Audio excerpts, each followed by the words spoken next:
Hello and welcome to another episode of Mad Men Sports. We're 2 days late this week and we apologize, but boy do we have a story about that for you. As always, I'm Zach, along with me is Dave and Jake. Dave, how you doing today, buddy? Good. I'm actually really good. Beat the allergy bug. How are you, Jake? Oh, I'm good, man. No more Claritin for you, huh? Definitely still Claritin in my life. We beat the Claritin and have some really important news to share with you guys. Finally, after holding in for maybe a month and a half, 2 months now, we can finally release the information that we have had and we've withheld from you guys. We have officially partnered with Black Button Distilling.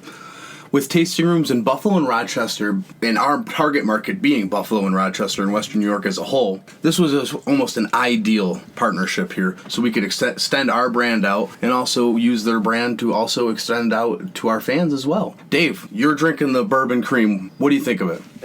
I'm normally just a Bud Light guy, but this stuff's amazing. It's going down smooth. It's like a nice after-dinner drink.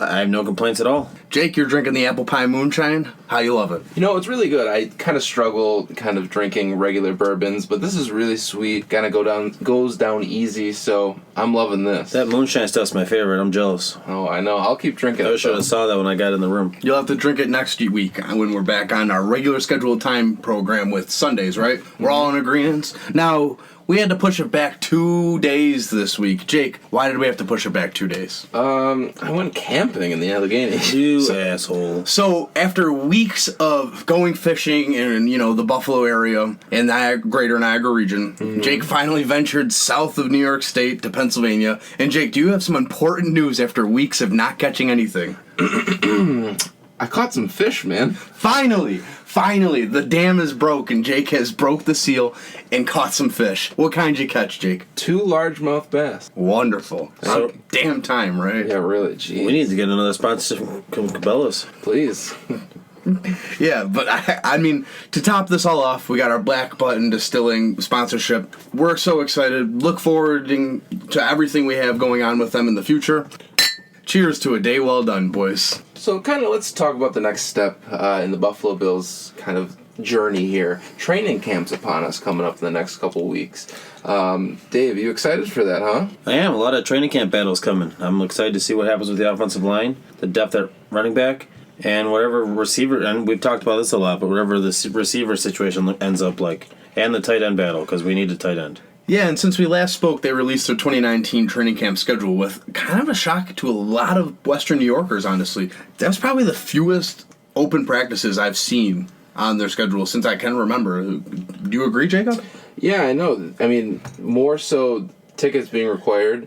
There's really not. I'm looking at the schedule right now. There's not too many practices open to fans, but luckily we'll try to make it as many as we can. So they don't want people seeing Josh Allen yet. They want to wait till people are paying. And I'm all for suspense, but let's talk about this on more of like a deeper spectrum here. Do we see them leaving Rochester in the near future? They just built that nice training facility in Orchard Park. There's rumblings, like we spoke a couple weeks ago, about them building a stadium in downtown Buffalo. Maybe they use Orchard Park as kind of like just the training camp area for them. Maybe. What do you guys think, Dave? Do you think it's possible that they leave Rochester? Maybe even go back to Fredonia? There's a lot of possibilities here. They went to Rochester to expand the team's brand. Russ Brandon was a huge fighter for being in Rochester. Obviously, Ralph C. Wilson Jr. was a big facilitator in Rochester. What do you guys think? Do they leave now that the Pagulas are taking over and Russ Brandon's out? Dave, go ahead. I don't want them to leave. I'm old school. I like the way it is. I like the players dorming there. I do think they are leaving, though. I think this is the last year where they're there. They have that new facility. UB has a new facility, so they could do either or. And I think they probably will leave. I think it's probably more traditional for them to leave, so the players travel less. Yeah, no, I don't think I agree with you. I think to what you said... You never do. Yeah, and that's fine. That's why we love healthy discussion is not a bad thing. I think it's important that, like you said, the Bills players kind of get away from everything, get away from the media, kind of dorm, have that college atmosphere, and kind of get away from things so they can just focus on football, they can learn, they can kind of grow as football players. So I don't think they move. I think they stay in Rochester. I know you guys are split. I'm going to go on Dave's side for maybe the first time in his podcasting career that he's got someone on his side with something. Bitch. but I don't John think Brown's making it, though. I don't think that there's a chance that they are staying long-term in Rochester. Lee Smith. I do think that there's a chance that they do continue and run out their contract with St. John Fisher. I do enjoy traveling to Rochester. I think it's a nice day trip for us Buffalonians. You can check out Black Button now. Yeah, there's a lot to do in Rochester. It gets us out there. It's a smaller city than Buffalo, so we get to, see what they see out of Rochester. I enjoy getting away and feeling like I'm going on a road trip to see the Bills. I enjoy that. But do I think that we need to use the facilities that we have in Buffalo? I think that the coaches don't really love not having all of their resources for the players, and especially because the Bagul has just put all of that money into that multi-million-dollar facility. I think they want to use it as much as possible. I think they want to showcase it. I also think that if you're St. John Fisher, you enjoy the fact that the Bills are there, but also you don't get to use your practice facility as much. I do think that there is some hampering things. Now you do get players that want to go to St. John Fisher because of the NFL facilities. So I think there's a little give and take there, but I do think that there is a short-term exit strategy for the Buffalo Bills in Rochester. I mean, going back to your point, what?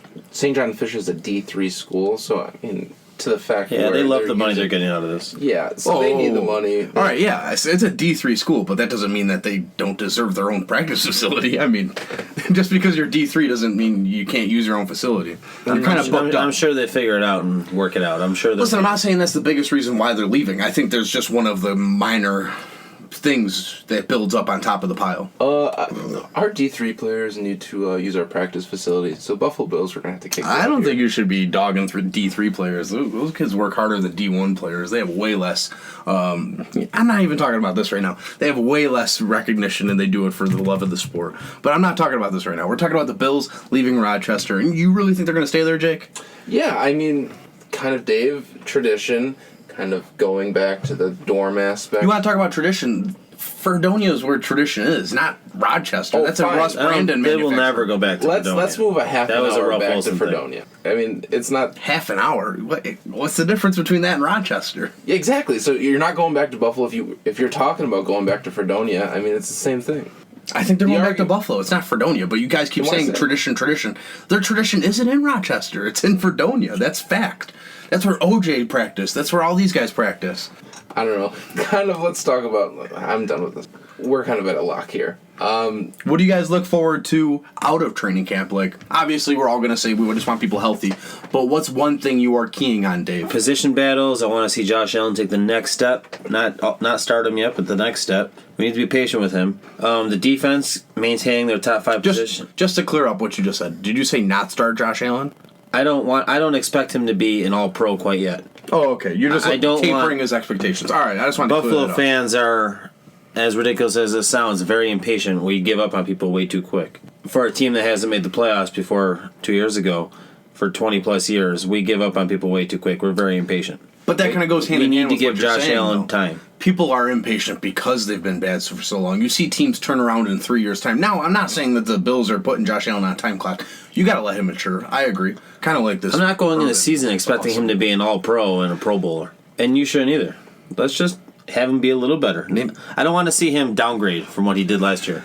All right, now to your point, I did read a couple things about Brian Dable this past week. We obviously had a little extra time to do a little bit more research for the podcast, and I read that the reason for... Now, you guys know me, you guys have listened to me. I'm not the biggest Josh Allen fan. I enjoy him. I think there's a huge future. I just think that people need to really tone down their expectations of him, just kind of like what Dave was saying. But what I read intrigued the hell out of me. Brian Dable spoke this past month or week. I don't know. I can't really timestamp the article. Yeah, that's fine. But he spoke about how in the beginning of the season, Josh Allen's shortcomings were because he didn't have the amount of time to tailor the offense to him. It was more tailored for Nathan Peterman's strengths, which... What the hell was Nathan Peterman's strengths to begin with? But Helping the other team. apparently throwing for 82 yards a game, which is exactly what Josh Allen did. But after he came back from injury and having the bye week... What? What? Josh Allen throwing for 82 yards? That's exactly how many yards he had the last 2 games before he got hurt. I don't Check know, the man. stats. I definitely think it was Check more the than stats. 80. All right, well, I definitely checked the stats, and yeah, definitely the last 2 games before Josh Allen got injured, threw for 84 yards and 82 yards. But I will say, with a caveat, those other games, pretty darn I want good. this on the record for both of you because the last 3 weeks you've done this to me. I'm never fucking wrong when I quote stats. I mean, yeah, that's true. But we did talk about off air how you thought Eric Moulds was the sports. We're not talking about that. Swimsuit models. That was someone else, and apparently I was completely wrong. And I admit that off air and probably on air. I'll admit it right now. But what Brian Dable was saying was that he was unable to tailor the offense to Josh Allen's strength, which he was able to after the bye week, which you could see immediately after with that Jacksonville Jaguars game. He was able to throw the long ball, and then after that game was Miami Dolphins game where he was able to run around like crazy. And then after that, he had the head-to-head with Sam Darnold.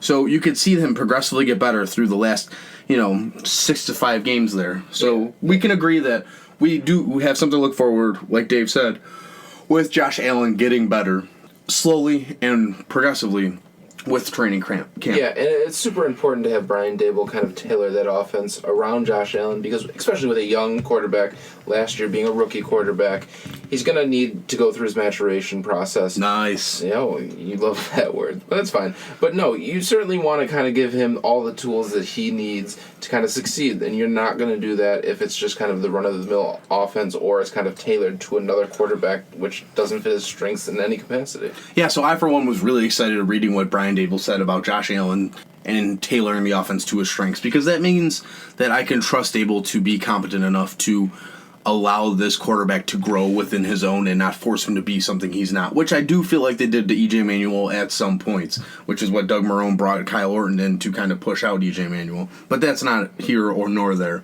Jake, what's one thing you are can't wait excited for training camp? It's definitely the position battles with the rookies. I mean, we got Ed Oliver, who's looking like he's going to be that number one defensive tackle. Dawson Knox definitely has got some competition at tight end. You love him. The fact I love all tight ends. He loves tight ends, my guy. I mean, he's got to beat out Lee Smith, which it won't be a problem. I mean, I know he's not a caliber you player. care about what you say about your dad. Hey, you leave my dad alone. No, Dawson Knox is going to have to prove himself, barring Tyler Kroft being back, which I don't think he will by the start of the season. We have Devin Singletary. We definitely need to see where he's coming from, see if he can crack the open day 53-man roster. Cody Ford seems to be a lock, so definitely the big position battles within the rookies. Now, I hate to kill off this conversation, but I have to just say this out loud. I'm holding this black button glass. I'm so excited about this. Like, there's so much future ahead of us with this thing. Keep on the lookout for our live podcast in their tasting room on 149 Swan Street in Buffalo. And, I mean, we're going to do a kickoff to the season party. There's just so many fun things that we're able to do now. And I just really appreciate all the hard work that Allison and Whitman really put into this and helped us along the way and really hammered out something that worked for all of us. So I appreciate that. So that was our black button conversation, and I loved every second of it. Jake, how's your apple pie moonshine going? Well, it's gone. Nice. I definitely drank that. So yeah, no, it was fantastic. It's super smooth. Can't say enough good things about it. So. Yeah, I can't wait. I can't wait to try some of myself for the next podcast. I think we'll all be drinking apple pie moonshine. I love this bourbon cream so much. I know my girlfriend Carissa loves drinking it in her coffee. She loves the hell out of it. I can't wait to drink it every day, every morning. I'm pouring myself in a glass right now. I'm kidding. I'm looking at that 4 grain though. I can't wait to crack that open. That's for damn sure. Yeah, Jake, get in there.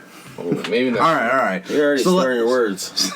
So let's jump into our, kind of weekly coaching segment here, sponsored by Prima Pasta Pizza, located on the corner of West Chippewa and Pearl Street. Stop in always for their daily lunch specials.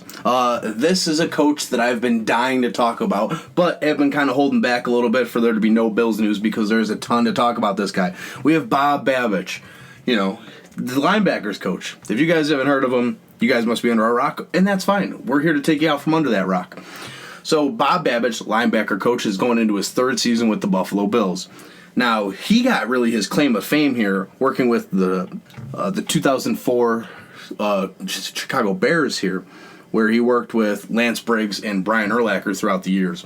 He was the linebackers coach there, worked his way up to the defensive coordinator's coach, which really put the Chicago Bears defense on the map throughout those years.